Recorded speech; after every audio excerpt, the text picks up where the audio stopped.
José. Pero yo disfruto cuando a nuestros compañeros les va bien. Dice Casti Dolande que ya está feliz porque su taller de asesoría de imagen Va cogiendo fuerza en popa. Y va a desfilar en el Fashion Week con un vestido de novia. Wow. Panama Fashion Week. ¿Qué les parece? Ayer, Fernando, hablaba con una, no sé si era una joven, una mujer que tenía una voz muy agradable. No sé cómo consiguen los teléfonos de uno, pero me llama para preguntarme que dónde yo había esa cosa, que le gustaba la frase. Poema esa de Machado. No, pero ella dice que era como si fuera mío, de que en el amor lo sensato es la locura. Yo le digo, mire, no ponga como mío una cosa que es producto de un genio, que como Antonio Machado. Pero yo sí leo poesía. Y de verdad, una de las cosas que yo utilizo para ponerme en contacto con lo que es, digamos, la apertura de mi mente y la tranquilidad de mi espíritu, es leer poesía. Por ejemplo, leer a Byron, a Shakespeare, ¿cómo se llama? A Neruda, a Rubén Darío, tantos poetas, Robert Frost, Nicolás Guillén, Ricardo Miró, nuestra poesía. Lo hace usted levantar el espíritu. Por eso que uno de los problemas que tenemos nosotros en la formación de nuestros cuadros políticos es la falta de lectura, la falta de que nuestros dirigentes políticos se involucren en la lectura provechosa. Es lo que le hace a usted pasar de rebelde a revolucionario, el que le hace a usted madurar, de dejar de ser chiquillo para convertirse en un dirigente, que es lo que los países exigen. Los países necesitan estadistas, y los estadistas no se forman chateando, ¿no? Poniendo mensajes en Twitter. Se forman entendiendo la naturaleza de los cambios. La vida social es muy compleja, ¿no? Y por eso que yo intento siempre, en las personas que han sido mis estudiantes, prefiero que piensen y que hagan preguntas inteligentes, porque las preguntas me demuestran a mí la calidad, ¿no?, del ansia de saber que tiene un muchacho.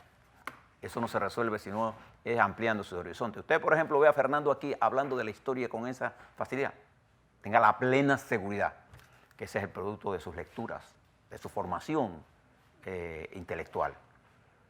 Y esa es la base para producir buenos dirigentes. Bien. Ahí le vamos. Vamos para adelante. Mire lo que está pasando en el país. La Asamblea ayer, por casi, diría yo, unanimidad, aprobó citar a la Pleno al Contralor Freddy Humber. Es un derecho que tiene la Asamblea. Pero además de eso, hay una serie de contradicciones y enfrentamientos permanentes entre diputados de la misma bancada, con términos altos, bajos, declaraciones, etc. E incluso de la propia bancada llamada de los independientes, existen contradicciones por la falta de comprensión de qué realmente es el papel que debe jugar la Asamblea panameña en una coyuntura como esta. Entonces, desde afuera, a los que les suena música, cada una de estas cosas la aupan y estamos entrampados, fíjese la palabra que uso, discutiendo cosas al margen de las necesidades del pueblo. Estamos entrampados y estamos en el proceso de llevar al país a una especie de hastío total del sistema político. Eso no es el camino, ese no es el camino. Porque lo que se requiere en este momento de confusión mundial, en este momento de reacomodo global, es primero entender en qué consiste ese reacomodo, cuál es el papel que ellos le han asignado a nuestro país y cuál es el que nosotros nos gustaría tener para construir, ¿no?, ¿sí?, entre el deseo de ellos y las necesidades nuestras, el camino más correcto. Esto no es una tarea fácil. Esta no es una tarea de un solo hombre, de un solo partido. Esta es la tarea de una nación. Nación que, como Panamá, Fernando, ha tenido la capacidad a lo largo de su historia, de su joven historia, que nosotros somos un país joven en términos de historia, es de cómo nosotros incorporamos ese conocimiento histórico a la coyuntura actual. Estamos mirando la coyuntura sin entender lo estratégico del momento, sin entender que los tiempos no es que han cambiado, lo que está cambiando es la velocidad con que las cosas cambian. Entonces, le doy un ejemplo nada más para explicarme mejor. Si a mí me definen y me dicen algo, yo soy un ministro, y me acusan de algo, y yo no salgo en las 24 horas siguientes a dar una aclaración, cuando la haga 3 o 4 días más tarde, ya, en la percepción del ciudadano se ha apoderado por la velocidad con que los acontecimientos y el volumen de información que el ciudadano está recibiendo. Entonces usted tiene que tener una estrategia de comunicación, ¿no?, que responda a esa inmediatez, pero en un marco de concepción estratégica de mediano y largo plazo. Porque si no quedaría disparándose todos los días en el dedo. Entonces, yo creo que si usted puede entender que el mundo no está esperando que usted cambie, el mundo va a cambiar con o sin usted. Entonces nosotros en Panamá hemos reducido la política a estar atrapados en ese inmediatismo, y los intereses detrás del poder han pactado la agenda que nos están poniendo al frente. Le voy a dar otro ejemplo. He tenido la oportunidad de leer detenidamente el proyecto de reforma constitucional que preparó una llamada comisión... de Estado por la concertación. La llamada concertación. Ese es específicamente el conjunto de reformas para reformar, para no hacer nada. Es más, constituye retrasos en algunos casos. Ahí no hay ninguna reforma. Y la razón por la que el país no le presta atención es porque ahí no hay cambios sustanciales. Pero en el otro extremo están los que dicen, no, las reformas constitucionales no le dan comida a nadie ni ponen pan en la mesa a nadie. Fíjese qué tamaña irresponsabilidad. Claro que con un pedazo de papel usted no come. Pero la reforma constitucional, la reconstitución es la carta política que orienta a un país. ¿Qué es lo que está discutiéndose en Inglaterra? La constitucionalidad de alguien al que ya llaman al mentiroso más grande de la tierra, que es Boris Johnson. Ese es el debate que hay allá. ¿Por qué ese debate no ha cobrado intensidad en Panamá? Porque las reformas están al margen del electorado. El soberano constitucional en un país es el pueblo. Entonces, este documento no surge de abajo hacia arriba, ni de arriba hacia abajo, surge de una élite con una intencionalidad para producir un documento para reformar nada. Dentro de esa reforma que se habla de la creación del Tribunal Constitucional, mire la contradicción que se genera. Un Tribunal Constitucional que va a poner entredicho a las otras salas de la Corte. Cuando esta sala decida algo, usted va arriba. Entonces, ¿qué es lo que queda realmente? La Supercorte. La Supercorte, entonces no tenemos nada. Pero cuando hablan de la distribución, de las necesidades de poder tener una nueva asamblea, necesitamos redefinir el tipo de asamblea que queremos. Entonces, ¿por qué le pongo esto? Porque he notado en las intervenciones que se hacen en provincias poca participación de la gente, porque el tema no es que no sea vital, sino que los partidos no se han empeñado en hacerlo vital. Porque la reforma constitucional, para poder que tenga interés, tiene que tocar temas centrales. Claro. La justicia, por ejemplo. ¿Cómo se escogen los justicias? ¿Cómo se conformará el Ministerio Público? ¿Cómo se conformará la Asamblea Nacional? ¿No? ¿Sí? ¿Cuáles serán las cosas fundamentales que debemos limitar o impulsar para actualizar nuestra Carta Magna? Ese documento no recoge absolutamente nada del sentir del pueblo. Para darle otro ejemplo. Pero en la Asamblea Nacional, que sociológicamente está formada por hombres y mujeres que vienen de la clase media y clase media baja, debería tener una mayor sintonía con el electorado. ¿Pero por qué no la tiene?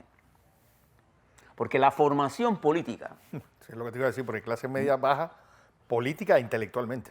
Sí, económica y intelectualmente. La formación siempre se logra. Sí.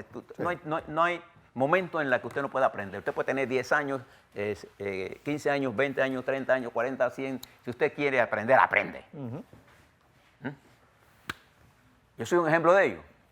Yo no sé nada de moda. Yo aprendo aquí con Katy Dolanda y con Sir. Aprendo. Y a mí me gusta aprender. Usted nunca deje de aprender.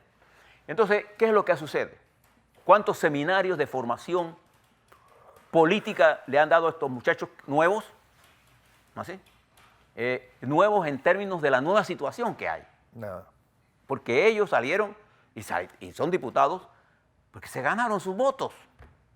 Y hay que quitarse el sombrero frente al que se somete al escrutinio popular. Hay mucha gente que hace crítica a la Asamblea y nunca, si corren, ni los perros votan por ella. Entonces, ¿qué es lo que sucede? Nosotros tenemos que elevar el nivel cualitativo de la Asamblea Nacional y poner en las manos de ellos los instrumentos necesarios para comprender cuáles son las cosas que han madurado y que necesitamos resolver. Sería un error estratégico pensar que la derrota del PRD para nosotros es importante porque yo soy oposición. Un error. A nosotros nos interesa que el gobierno del presidente Cortizo sea exitoso, porque esta coyuntura no se puede dar el lujo de tener un gobierno que fracase, porque el arrastre del último quinquenio es tan duro que nos llevaría al hundimiento total. Entonces nosotros tendríamos que ser casi idiotas para creer que el interés nacional se sirve con la derrota o con el fracaso del gobierno del presidente Cortizo. Pero el primer deber de que esto no fracase es del partido que lo llevó al poder. Y ahí que me quiero referir. Porque la falta de una filosofía, de una propuesta nacional para impulsarla dentro del partido, que toque los temas fundamentales de la nación. ¿Cuáles son los temas fundamentales que le interesa al electorado panameño? Hay que ser brillante para saberlo, ¿no? ¿Cuál es el principal problema? El empleo. El empleo y los salarios. Entonces nuestro esfuerzo debe estar dirigido a activar la economía, pero no la economía para los ricos. Los ricos también, están súper bien. Si no, miren las casas donde viven. Andan en helicóptero, tienen aviones, tienen yates, y si ganan 1.000 millones quieren más. Los que están mal somos los pobres, la clase media, eso es lo que está mal. Entonces tenemos que tener un proyecto nacional para incentivar la economía. Y los jóvenes, los muchachos nuestros que salen de las universidades, para engrosar las filas del desempleo o del empleo de $1.000, que los obliga a quedarse en las casas de sus padres. O de los 200.000 muchachos que se han salido de las escuelas y que entonces se van al campo de la economía ilegal para hacer de la economía legal su forma de vivir. Entonces mueren jóvenes. O del grupo de los jubilados que a los 62 años se salen del trabajo, no tienen más ingresos y su pensión escuálida que reciben se va depreciando año tras año. Ayer vi a la diputada Mayín Correa hacer una excelente intervención en la Asamblea sobre estos temas. Y fíjese qué pasaba, cuando ella estaba hablando, los otros estaban comentando y ella tuvo que llamar al orden. Eso que estaba Mayín Correa hablando, eso le interesa al 30% de la población panameña. A mí me ha tocado la oportunidad de hablar en varias ocasiones con el presidente Cortizo sobre estos temas. Y yo encuentro en él una comprensión clara de estos temas. Lo que no veo es un encaje político necesario entre su estructura política y su pensamiento político para que el pensamiento político de su estructura, que es el PRD, y de su ejecutivo, se unan para hacer, digamos, la fuerza motora del cambio. Eso es lo que necesitamos. Entonces, apostar a la división es apostar a hacer que fracase el gobierno de Cortizo. La dirección del PRD debiera entender que el tiempo que estamos perdiendo, porque ustedes lo pueden perder, ustedes se pueden dar lujo porque algunos de ustedes ya están trabajando, los que no se pueden dar lujo son los empresarios pequeños y medianos, los turistas, los operadores de turismo, Fernando, los pequeños y medianos productores agrícolas, los indígenas, los obreros, la caída de la economía va a producir angustia. La angustia produce, mire, ya comienzan las protestas y el oportunismo se apodera de la gente. Por eso yo estoy en contra de todas esas mesas. Colón, ¿cuántas mesas nosotros hemos hecho? Es la misma gente haciendo la misma mesa para discutir las mismas cosas que todos sabemos que hay que hacer, lo que tenemos que ponernos a trabajar. Pero para podernos trabajar tiene que haber una unidad de acción. Y creo que el gobierno, el presidente Cortizo, tiene que revisar su política de comunicación hacia el electorado. Porque la comunicación del gobierno no está funcionando. No está funcionando. La agenda política de comunicación está controlada por otra gente y está impulsada por las confrontaciones que se dan a diario entre factores de poder económico. Y eso no es malo, porque siempre en la economía pasan esas cosas. Lo malo es que eso impida el desarrollo, porque quienes se perjudican son los más, los necesitados. A mí me decía Alfonso Guerra, en una conversación que tenía, que cuando él tenía algún problema de entender lo que estaba ocurriendo, y había posiciones muy diversas, ¿sabes lo que me decía? Siempre cuando tengas dudas, apuesta a los pobres. Y Lula da Silva, en una conversación aquí en Panamá, cuando vino, nos decía, si tú le das a un pobre una casa, le resuelves un problema, te lo va a agradecer eternamente y para toda la vida. Pero si tú le haces un favor a un millonario, que se gane 20 millones de dólares, él se va, y después le hace otro y se gana 20 millones, se ha ganado 40 millones de dólares, y si el tercera vez que vienen de ti, tú no lo haces, le das para que gane 40 más, entonces él va a hablar mal de ti. Porque los millonarios no se conforman con ser millonarios. Después de los 100 quieren 200, y después quieren ser 1000, después quieren ser 2000. Es insaciable. Por eso que el mundo está en manos de las corporaciones financieras globales. Entonces esos multimillonarios, ¿cómo es posible que 7 hombres controlen casi el 40% de lo que gana más gente? 7 hombres. Entonces, ¿qué le quiero plantear con esto? Si usted tiene un partido con una trayectoria, usted tiene partidos en Panamá que estarían dispuestos a apoyar. Lo que nosotros necesitamos es lograr un determinado nivel de consenso sobre cosas básicas. Nosotros necesitamos ponernos de acuerdo, por ejemplo, en cuál va a ser la plataforma para impulsar la economía. En turismo, por ejemplo, que hay que apostar a él. Mira el debate que tenemos. Porque los intereses chocan cuando el monopolio quiere imponer. Entonces, ¿quién debe privar? El bien común. El bien común que se sirve no de la destrucción de la estructura económica, sino de poner la estructura económica al servicio del bien común. Eso no se logra haciendo populismo, no se logra el desarrollo de un país distribuyendo las riquezas de otros para los más pobres, porque entonces nos volvemos todos pobres.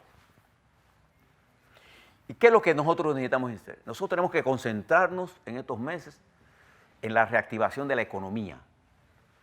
Para eso los empresarios juegan un papel fundamental, los trabajadores.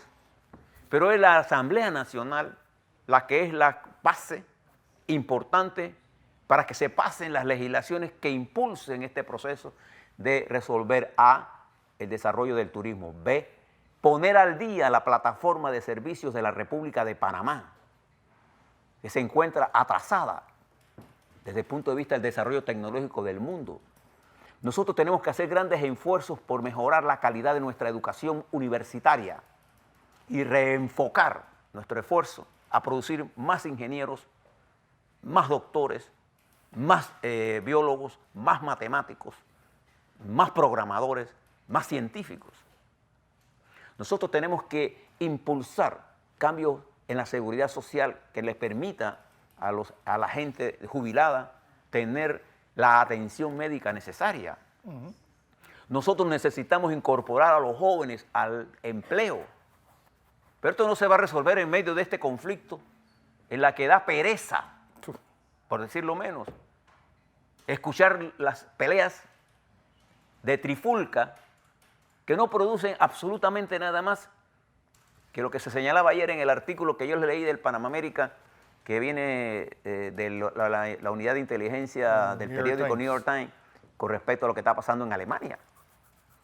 en donde el desencanto, la falta de optimismo, la frustración, la negatividad se ha apoderado de los demás. Y aquí en Panamá estamos en modo negativo. Y ese modo negativo lo que hace es que en algún momento se va a reventar y va a producir la implosión. O sea, el sistema que está así se va a caer. Esa implosión usted la está viendo en Argentina, retratada. Esa implosión usted la está viendo retratada en España. Usted la está viendo retratada en Inglaterra. Usted la vio ya retratada a todos sus colores en Venezuela. Ahí está. Nicaragua. Lo que está viendo usted en Nicaragua. Ve lo que está pasando en Honduras. La está viendo en camino a Brasil y en México. Y lo peor, la estamos viendo en desarrollo en Panamá en su fase inicial. Y como todo, la medicina curativa siempre es más cara, pero deja secuelas. Si nosotros no hacemos una corrección al método político actual, si nosotros no logramos un entendimiento estratégico, geopolítico, permanente, entre el Ejecutivo y la Asamblea Nacional, para abordar con fuerza los temas fundamentales, vamos a producir la explosión del sistema político. ¿Y quién gana allí? Nadie. Entonces, si usted mira, necesitamos reforma constitucional. Sí, claro que necesitamos reforma constitucional. Claro que es importante la reforma constitucional. Necesitamos reformas en el agro. Nosotros tenemos que resolver el problema de la agrotecnología. Estamos desviados en los temas que nos están imponiendo. Ayer vi toda una serie de comentarios contra el diputado Baker. ¿Baker se llama, no? Baker, sí. Baker. Baker, que es un indígena, que le cuesta hacer la traducción. Yo le hago una pregunta. Usted que es elector, ¿usted de verdad cree que todos los programas que presentan los candidatos son ciertos? No. Guillermo Endara Galimán, en la campaña del año en que ganó Martín Torrijos, dijo con claridad: yo no presento ningún programa porque todos los programas son una mentira. Alguien que había sido presidente. Alguien que había sido presidente. ¿Por qué? Los programas, nosotros hemos acostumbrado a la gente a que la mentira es parte de la política. Lo que tenemos que acostumbrar, la forma de resolver el problema, de mejorar la estructura política, es enseñar a los políticos que mentir no es una opción. Pero como nosotros hemos caído en el populismo para elección, entonces, si usted no miente, usted no sale. Ese es el sistema que hemos creado. Tenemos que sustituirlo. Solo la educación, la formación, el elevamiento de la confrontación. Yo prefiero discutir con un hombre de derecha que defienda a capa y espada sus criterios, o con un hombre de izquierda comunista al tiempo, que está discutiendo con una persona que va a decirme sí a lo que yo hago. Entonces, ¿qué resulta? Los presidentes se tienen que curar de todos los hombres que siempre están de acuerdo con el presidente. Cuando yo estoy rodeado de gente que siempre piensa como yo, estoy mal. Porque yo no tengo la razón todo el tiempo. Algunas veces la tendré. La mayoría de las veces no la tengo. A mí no me preocupa eso. Yo le voy a dar un ejemplo. Omar Torrijos era un hombre tan brillante, en términos políticos, que él se rodeaba de gente que pensara diferente a él. Y observe para que usted vea, en Panamá, en la época de Omar, es cuando más intelectuales internacionales pasaron por aquí. Porque nosotros lo que teníamos era una discusión permanente para saber qué era la realidad. Y en esa época la realidad caminaba a paso más lento de la que camina ahora. Era un mundo también bipolar. Claro, era un mundo fácil. Sí. Es más, era tan fácil, para que usted tenga una idea, que nosotros decidimos en los tratados de neutralidad poner, con las palabras de Omar, poner el canal bajo el paraguas del Pentágono y hacerlo nuestro. Era sencillo. O era pro-ruso o era pro-gringo. Sí. Sencillo. Ahora el mundo es multidimensional. Tan complicado que ya uno no sabe ni qué hacer. Mire lo que le pasó a Inglaterra con el Brexit. ¿Quién se hubiera imaginado que Inglaterra hubiera caído en eso? El mundo es más complejo. Y en manos de esos. ¿Hay mayor conocimiento ahora que al pasado? Sí. Lo que no hay, la diferencia entre lo de hoy y lo de ayer, es que en lo de ayer, tanto los que se oponían como los que impulsábamos, teníamos otra categoría para discutir y no teníamos miedo a defender la patria. Hoy, lo que está en discusión no es la patria, son los intereses personales. Mientras no hagamos una deposición de los intereses personales, el país no es la prioridad. Exacto. Entonces, con énfasis, te lo puedo decir hoy, hemos construido hasta aquí una opción importante para sentirse orgulloso de Panamá, pero vamos en el camino de comernos la opción. O hacemos un alto y logramos acuerdos estratégicos. Yo le deseo al primer ministro de Israel, Netanyahu, le deseo que tenga éxito y le valoro positivamente la llamada que le hizo a Gantz, porque así es todo un estadista, independientemente de los problemas que haya más allá. Le valoro positivamente. Y rechazo categóricamente la irresponsabilidad de los dirigentes españoles, por ejemplo. La rechazo. Entonces nosotros tenemos que tomar una opción. El presidente Cortizo tiene que tomar una decisión. El Partido Revolucionario y su CEN tiene que tomar una decisión para que entonces el resto de los panameños podamos impulsar con ellos las reformas necesarias para poner orden y poder enfrentar los problemas que tiene nuestro pueblo en materia de agua, en materia de servicios públicos, en materia de salud. Nuestros ancianos, nosotros tenemos un nuevo grupo de gente que va a entrar en la pobreza extrema, son los jubilados. Los jubilados, paupérrimos, lo estamos pauperimizando. Nosotros no estamos pensando en esa, y esa población va creciendo. Va a representar ella cerca del 27% de toda la población panameña que hay en estado de pobreza extrema por el deterioro de sus pensiones y de sus ingresos. ¿Y quién quiere a los viejos? Nadie. Nosotros vivimos en una sociedad en que los jóvenes nos tratan a nosotros como este viejo pensador, para no decir lo que no piensan. Entonces yo creo que tenemos que hacer un esfuerzo por el país. Así es. Este es el momento de hacer la corrección. O la hacemos ahora o vamos a perder los próximos meses que son fundamentales para que el 2020 arranque con otra nueva perspectiva. Así es.